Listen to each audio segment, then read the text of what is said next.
Hello, welcome to Hello. the show. So, everybody, I've got Sara A. Freites, who is the author of the Rise of Midnight series, which is a YA vampire fantasy following Autumn Hayes, a 17-year-old pulled out of her ordinary life to fight demons, and she enters into a world of vampires and also a past life power she didn't even know about or asked for. Have I got it just about right, Sarah? Yes, perfect. So you probably, as the author, will do a much better job of telling the audience what this book is about. So go ahead. Oh my goodness. Well, it is an ongoing series right now. It's about a young girl named Autumn Hayes, and she is kidnapped by vampires and told that she must help them send a demon back to hell with powers that she didn't know she had laying dormant from a past life. And that all kind of ties into who she is and what she's going to end up having to do, what she's going to have to sacrifice. It's a little bit of a love story. There's action, adventure, a little bit of horror, a little bit of this, a little bit of that. It's kind of thrown in, but mostly I guess I would consider it just the young adult fantasies. Right. Brilliant. Okay. So I've not had an interview with an author yet with vampires in it yet. So cool. Okay. you are my first so far. That's awesome. So that's good. So now vampires, I mean, we've all seen True Blood and we've seen loads of stuff like that. So I'm assuming you've seen True Blood, and I'm also pointing out your southern accent as well, because that was True Blood as well, wasn't it? That all took place around there. Right. Yeah. So is it in the blood down there or something to write about vampires? Idea. I really think the whole Anne Rice thing, wasn't she from Louisiana? I forget. Yeah. Or her characters were based in Louisiana, so I think that really took off in the South. Right. Wow. So tell us a bit about the world that our protagonist Autumn is in. Is it today's world? Is that where we're talking about? Yes. Okay. So it's actually based in Chicago. So it's northern for me. Never been to Chicago, but I drove through one time, but I have a fascination with it for some reason. But anyway, so present day Chicago. My vampires and my story are like the lore, but they also have a twist. I kind of put my own imaginative ideas into it to make them a little bit more different. So it wasn't kind of the same run of the mill, same vampire lore, and it is explained throughout the story. But I think one of the biggest things for with Autumn and the vampires is, obviously she's their prey, but they need her. So in the vampires in my story, they don't drink blood. They basically ingest your soul. So you perish completely when you're attacked by a vampire. But they do have to use the soul through a wound in the skin. So they do bite, and they have to draw your soul through your blood. So they try to say that it's a misconception. Humans think it's the blood. It's actually their soul, their life force that we ingest. So yeah. But that's an interesting take, isn't it? So I like that. So with that in mind, then you've raised this interesting conflict where Autumn has got to help these vampires, and she's food. So how does that work? So when she's kidnapped, everything's explained to her what's going on. There is one person in the vampire coven who they consider sort of like a guardian.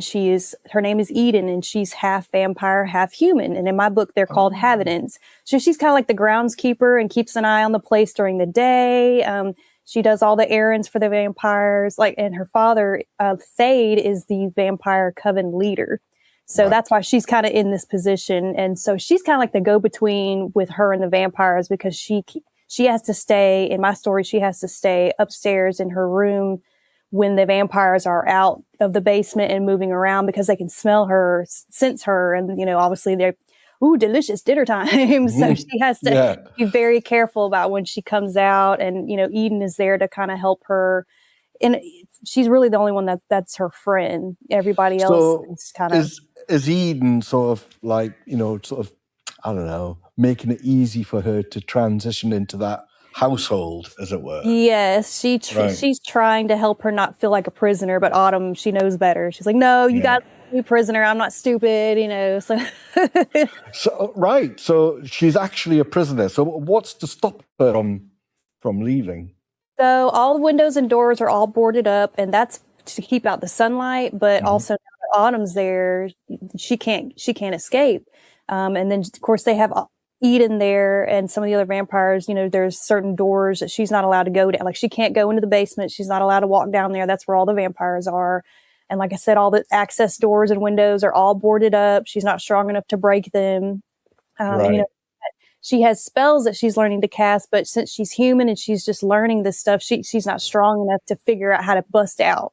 Right. So there's still like rules and so on that she has to follow. So it's physical barriers at the moment which prevent her escaping, and it's also a lack of knowledge in terms of the spell casting, which is preventing her from doing that so far. So interesting. Spell casting. Where's that come from? Yes. Oh my goodness. So to Autumn, it's kind of new to her too. They tell her, in order for you to send this demon back to hell, you have to become her past self, which they would have to turn her into a vampire in order for her past self to kind of reincarnate into her. And she has these powers she's going to use. Wait, so she's got a past self where she was a vampire? Yes. Her past self was a vampire, soon to be queen, who was a caster, and she was a very strong caster. But since all this was passed down to Autumn, and she's human, and her body, is weaker than the vampires and so on, and she doesn't have enough mana and energy to do all the stuff that the past life name was Latresma. So she's not strong as Latresma. She's learning from the spell book that was passed down to her, reading and trying to figure out, like, hey, how can I speed this process up a little bit? But then she realizes, once the vampires tell her, well, you have to become a vampire in order to basically save the world. It's more like, whoa, no, I don't want this anymore. I want to go back to my family. I don't want to do this with you guys. I was willing to help, but now you're telling me I have to lose everything. So, family, you've mentioned that now. So, are they under threat if she escapes? Yes, because the demon that she's supposed to send back to hell is actively looking for her too, because he's the one that killed her in her past life. Now it's becoming clear. She proclaimed to him as she was dying that she would come back as a human to take care of him, basically. And he just so he sees how powerful she is, and he wants to more so use her and her powers so that he can open a hole in between hell and earth and bring through his soldiers, basically.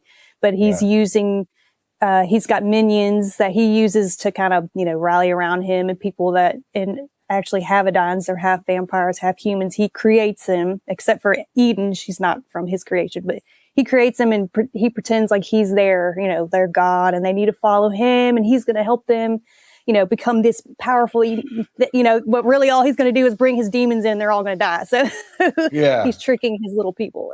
It's tricking these little minions. His little minion guys, they think they're going to rule, but really they're just going to perish when the what sort of powers does this demon have, and why is he such a threat to the vampires? So Arlos, his name is Arlos, he is bound by earth rules, so he can't be so powerful. Like, he has more power in hell than he does on the earthly being.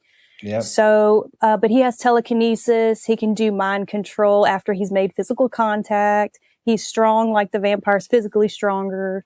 Trying to think of everything I wrote down there. It's so funny. Like, you write a book and you're like, I forgot what happened in that part, or I can't remember what I said about his powers. Which character is this? What character are we talking about? I can't remember his last name. But so he's physically stronger than the vampires, and the threat is that, he could just grab them, snap their neck, and be done. Even in droves, he's just very powerful still, and he can use his telekinesis and so on to kind of manipulate and so on. So the vampires don't want to get within 5 feet of him. But he can only do that if he's already sort of had touch. He's touched you before, he has to have the physical contact. So that's like a limitation that you've got going on there. Yeah. Ooh, very good. Interesting. So how did he sorry, and you probably haven't asked this. How did he come into being then? How did he? Oh, how did he come to Earth? Oh, okay. So I actually didn't 100% decide that until I wrote it. And just everything that happens, especially throughout the second book, you learn more about Autumn's past life and how she's connected to Arlos. But I never specifically say. However, I have Latresma. There's a journal entry in the second book where Latresma is talking about her past life and her connection with Arlos. As she was learning more casting abilities, she also learned that if she draws too much mana from, I guess, the energy of the earth, she has potential of pulling demons and spirits and so on through, not intentionally, just if she's not doing correctly with the rules, or if she overpulls, she can pull a demon. And so when she discovers Arlo, she thinks that she may have possibly pulled him through. She feels responsible because she knows that what her casting and so on, everything she's learning, that she could have possibly, but it's never said. Yeah, I just kind of leave it open to the reader to kind of go, oh, well, maybe she did, or maybe he, slipped through another way. So, but that was the kind of the way that I went with it, was that maybe, and so she feels responsible for sending him back. And that's why when he's trying to kill her, she's like, oh, I'm going to have to come back and deal with this. I can't, we can't do this. Yeah. All right, so that's interesting. She feels responsible. So even though she's been kidnapped by the vampires, to do this, she actually there's a part of her that is basically saying, well, it's my fault anyway. In my book, Autumn has no memory or knowledge of who Latresma is or any of that. As she's being told this, she's like, no, this isn't my life. I didn't choose this. She's until things start to, like, with her, like you mentioned, her family, that she finds out that Arlos is looking for her and he could potentially find her family and kill them. So that gives her more drive to want to get rid of him. Yeah, he could hurt people that she knows, or of course, he's going to open up the hell portal and everybody's going to die. So as the story goes on, she gets a little more invested outside of just kind of going, oh, I want to go home. Cool. Right. So, question for you then, right? Yep. Give me one vampire rule in this world that you've created that genuinely changes what Autumn can do on an ordinary day. Yes, so as she is living with them, of course, before she was kidnapped with them, she had no idea about vampires. They were just, your basic, you see them in movies and stories and so on. So she's relearning all of these rules and all of these, like, this lore with the vampires. And so I know I kind of touched on it, but so since she's living in, it's called the Sanctum. It's a kind of like a townhouse in Chicago or Greystone. Yeah. They all live downstairs. They can't come out in the sunlight. So she stays in the highest room in the house, kind of like furthest away from them. Yeah. So on hunting nights, the vampires hunt every third night. And so she has to know she cannot be wandering around on the ground level, because that's when they start coming up and leave. They unboard the front door and they leave through it and they board it back up. So she has to, when she hears them coming up the stairs, like Eden's, go upstairs, Autumn, go upstairs. She has to stay up there and she can't come down till they're gone. Right.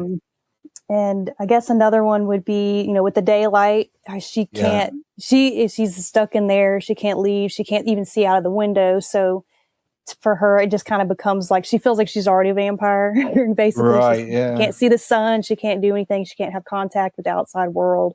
So, and that's kind of how the vampires live too. They're all very, it's a big group of people, but, so the basement's like this massive.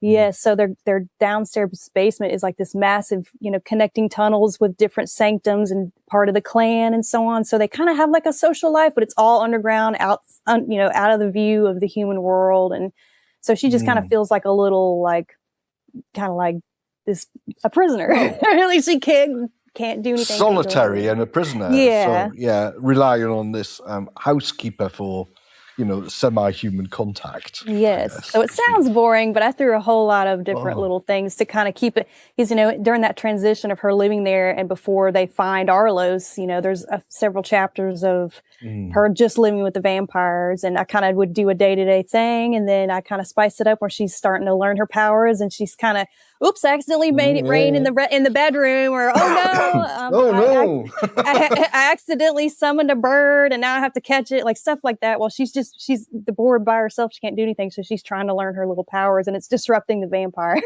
Okay. So there's like little misadventures with them and so on before things get a lot darker throughout the book. So. Yeah.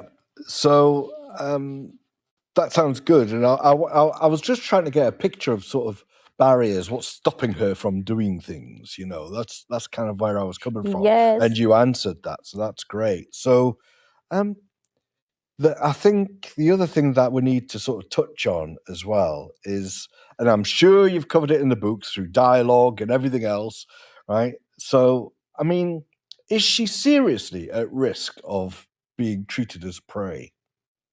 Yes, she has. They have. There was one scene where one of the vampires, so I guess he's like up in leadership. I say, I guess. Oh my gosh, I wrote the book. I know. So he's in leadership, and he hates humans more than just as prey. He literally sees them as just, he just hates them. He had a really bad experience in his younger life, and she really has to avoid him because when he comes up, he kind of bullies her a little bit. Not so much that he could get in trouble because he knows he's not supposed to, hurt her, but they're stronger than they realize. And if he just pushes her, she can go through a wall. That's kind of one of the scenes that happens. He pushes her and she goes through a wall and hits her head. And so, but as long as the vampires stay down there, and I guess that's the biggest thing they're worried about is on hunting nights, they're more aggressive and they're more, hungry. They're not thinking about, oh, I don't want to hurt Autumn because she's supposed to. They don't think that I'm ready. What would happen if they did hurt Autumn? So they would answer to Thade. He's the coven leader. So he would, even though he's a vampire too, he used to love a human. That's how his child Eden came along. And in my book, vampires cannot give birth to humans. Only a very specific gene from the vampires can cause life inside of another being, but it's very, very rare. There are other ways to make the Havidines. Also, Arlos uses experiments for his minions and creates the half human, half vampires. But so with, he has a soft spot for humans too, but not like Eden. He's just the one with the more level head and keeps all the other vampires, the more ravenous ones, kind of under control. And so, wow, right. So, gosh, how long did it take you to do this book, by the way? Oh my the first book, right? I know you've got the loads. big one.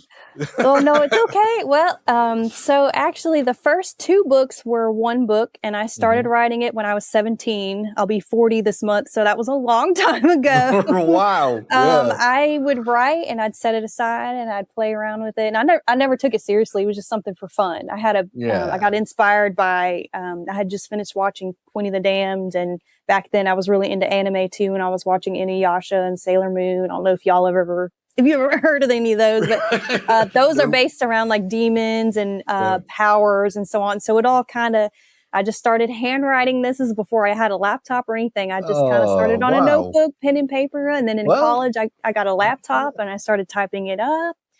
And like I said, I wasn't serious about it until my late 20s. And I was like, I really want to do something with this. And I self-published for a little while, and I'm not a marketing type person. I post that on my Instagram and stuff, but I don't know anything about marketing. And I ended up getting picked up by a traditional publisher, and that's where I felt like things really took off for me better, a whole lot more, there was a lot more structure and so on. But the thing I was kind of worried about was they were going to take my first book and split it into two because it was so big. And I was really apprehensive about it because it was my baby. But my editor is amazing. And just after talking to her, she was like, you basically wrote this book with a huge like arc kind of right in the middle, and you could stop right there. You wouldn't have to do that much rewriting and then make it the second book.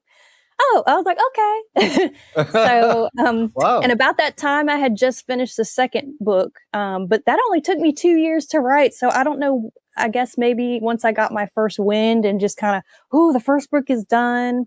Now where am I going to go? And I didn't think I'd write a second book, and it just came out of nowhere. It seems like I just started getting ideas. And I really didn't think I'd write it until I felt like I had a lot of content. And then I was like, okay, all right, I need to go ahead and start just putting this down because it's just going to keep going. And that's kind of what's happened with my fourth and fifth. My fifth book is not written yet. I'm kind of in that process where I'm getting all those ideas are coming out of nowhere, and I'm just kind of jotting things down, working on a plot and so on. Working on I think they call it a plot monster. It's just the whole book kind of lined out what's going to happen and so on. So it's been a whirlwind. I'll bet it has. It sounds like it. That's amazing though, getting picked up by a trad publisher. That's great. Yeah, I wasn't expecting that. That came out of nowhere. I was definitely praying for one, and I just kind of thought, well, I enjoy being self-published, do my little thing, but they really took it to a whole new level, and it's definitely not what I was expecting at all. So I got really lucky. So it's funny you should mention that, actually, just as a brief aside. So I was looking at Threads the other day, and there was someone there who was complaining that she'd paid $1,000 for someone to edit her book. And they basically came back with a whole load of edits and everything else, which is exactly what she'd paid for. But she was really upset by the edits because she felt it took away some of the detail that she wanted in her book. So that being said, you would have had a similar sort of experience of an editor, but it sounds supremely positive to you. It sounds like it was a completely positive experience. I just learned that she knew better than I did. And because at first it was kind of like, oh, you're killing my beautiful story. Like it was just kind of upsetting at first. But after she explained to me, and she's also a writer too. So she's an author and a writer. So she gets both sides of that. So she could understand why I would be upset, but she would explain it in a way to where it was like, I've been there too, and I know how it feels when I write my story and and when someone else is editing it, they give me, they'll just tell you, I cut this out. She's the type that'll tell you why and explain, the effects of it throughout the book, what it's going to do, how it's going to help the book move a little faster and so on. And that's her explaining it really helped me, because if she had just gone through and just wiped stuff out, I would have cried. Oh no, I'm going back to self-publishing. Yeah, I don't want to do that. So she really helped clean it up. Yeah, she really helped clean it up, cut all the fat, cleaned it up. She was awesome. Jeannie, I love you, Jeannie. Give her a shout out. Yeah. So, right, back onto the vampires. Then, oh, yes. Because it was vampires. That was kind of like, that was me taking you off topic there. Oh, that's okay. We can go off topic. The vampires, can you tell me a little bit about how their society works? Okay, so Thade is the coven leader, and there are two lower leaderships below him. In my book, it was Terry and Harper is the one I mentioned that was kind of a jerk to Autumn a lot. Yes, I remember. And so they all live down in the basement area, which is more like it's like a village down there, basically. It's just there, or are they all over the world? They're all over the world. Now, his coven the coven split into three big groups when Latresma was murdered by Arlos 300 years prior. They were all called the Vampire Nation at the time. They had kings and queens, and they had a court. But, as time passes, things kind of change. And so Thade took over one part of the coven. They moved to Chicago, and there's one in Japan, and there's one, I forget where I put the third one at. There's three. Oh, France. It's France, I don't remember. It would have to be France, wouldn't it? Yes, of course. And that's actually where the coven originated. When Latresma's from, where all of this started, was in France. Yeah. But in Chicago, so now it's just more of like, I would almost call it like a military type style structure, because there's different sub-levels and so on. There's, like I said, different leadership roles. There's like the guard, which is the one that trains all of the guards and in fighting techniques and surveillance and so on. And then you've got another group that's more set out to help the coven continue to make money. So there's like different sub-levels of the coven, but Autumn doesn't really get to see a lot of those. She only learns of them through Autumn, since they're all down in their kind of like village type, and And in the basement, there's tunnels to different sanctums, which are still part of the covenant. Just they all can't live in one sanctum. They have to kind of spread out over Chicago.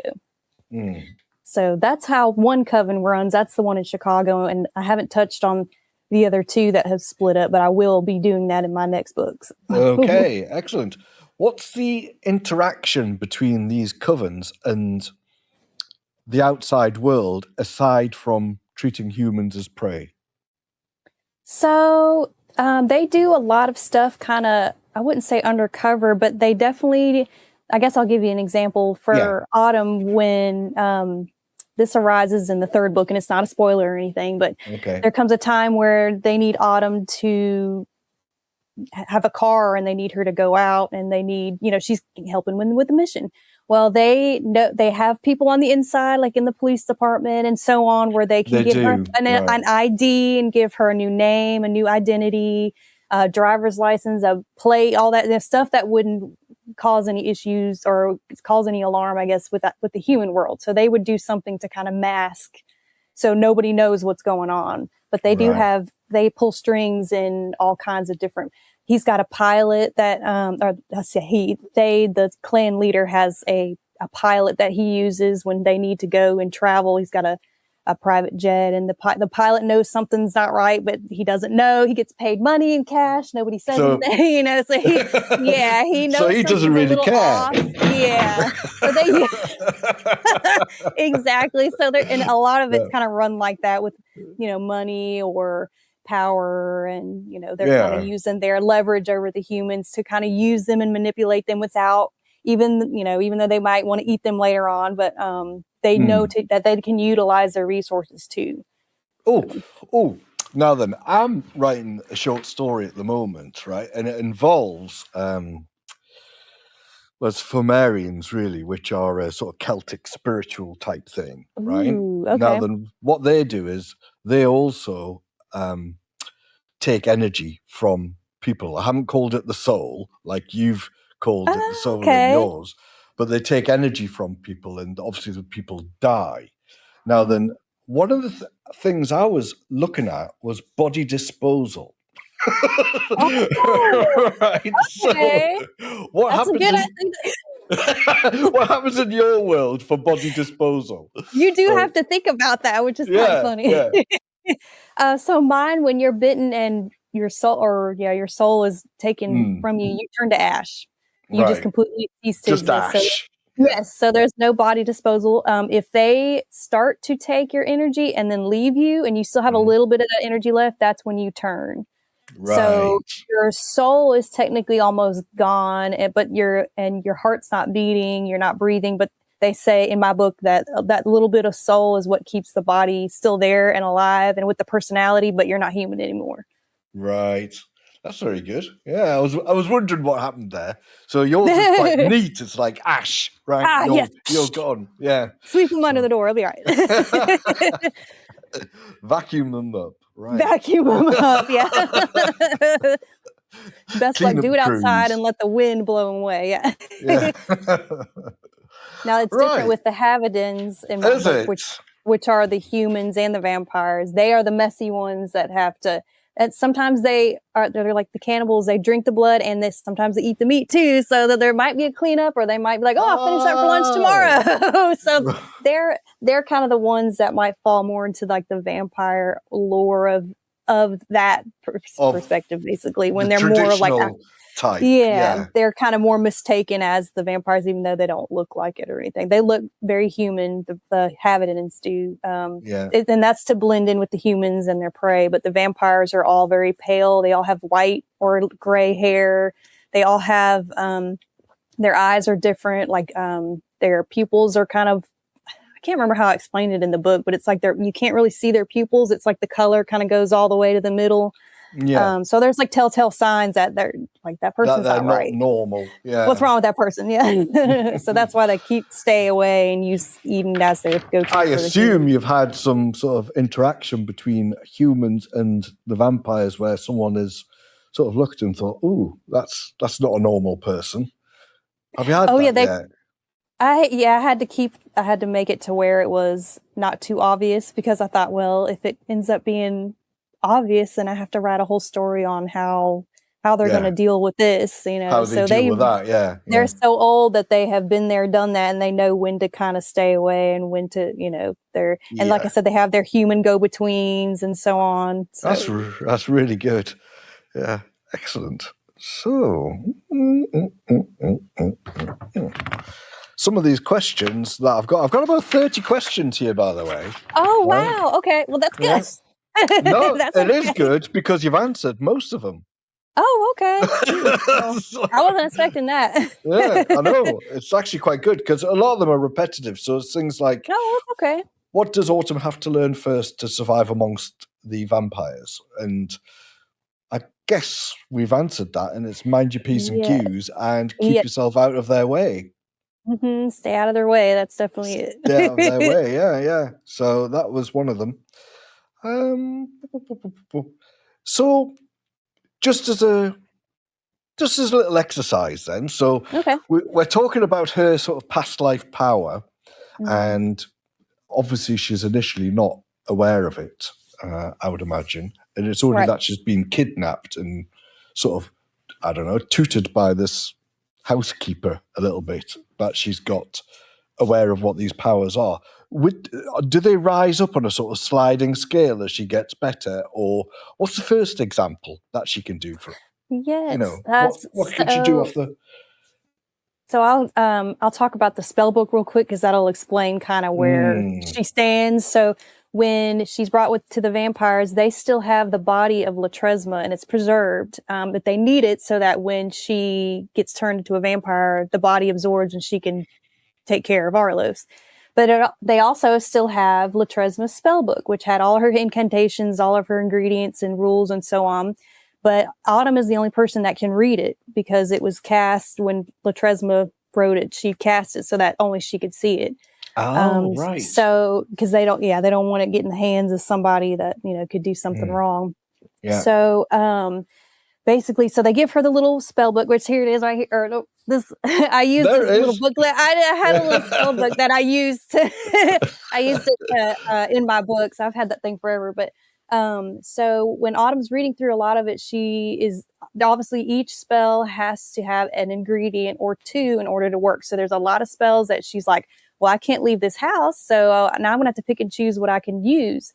So there was one thing she was like, oh, I know this is exactly what I can do and I can solve my problem. There's one spell where she has to have a sunstone and she can cast a false ultraviolet light into the sanctum and kill all the vampires and leave. Right. But she doesn't have a sunstone. Like, how's she going to get that? So there was some other ones where when she starts to test out, her very first one was levitation.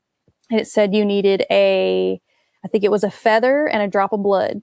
So Autumn goes through her room. She's like, oh, my pillow is a down pillow. So she opens it up. She has a feather. And then so she pricks her finger, puts it on the feather, and she reads the spell out. And she starts to levitate. And the levitation lasts for a couple seconds, and then she has to recast it if she needs it. And so that was her first one. She tried to use it wasn't trying to use it to do anything at this time.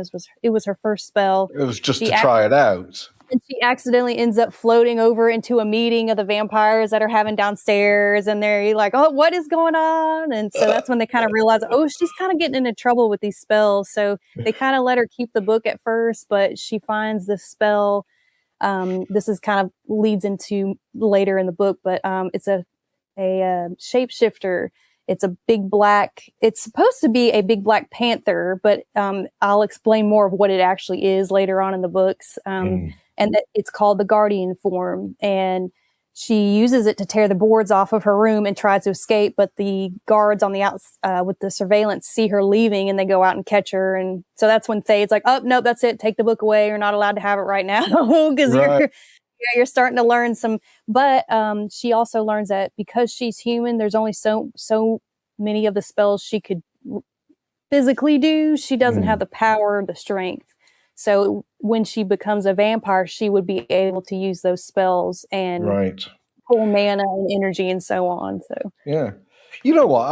I've got to be honest with you. I was expecting sort of like an unlimited magic sort of thing available and everything else, but you've put some really incredible limitations on there, which I didn't want her to be weave too into the OP. story. Yeah, Yeah, I was worried about it being a little too easy. I think at one point, probably in my 5th and final, I kind of want her to reach that point. But I think I still like the idea of there being rules because it just makes it too easy to write. Yeah. Like if it's just she wins that battle, she just cast her whatever spell and she wins. Cast a spell, the end. The end, yeah. So I try to, that's exactly what I try to think of things to keep it, like, oh yes, you're powerful, but there has to be some rules to keep you from going to the, winning the game, winning the, Right, okay. getting to the end of the book. So one of the rules is get the book off you. She's not allowed to learn from the book. The other one is they took it away. Fully human. She's fully human, so she can't use a lot of the spells that are in there. The next she needs all these ingredients. That's right, all the ingredients which are limited in supply, and she probably can't obtain half of them. Is there anything else? I think that's about it, isn't it?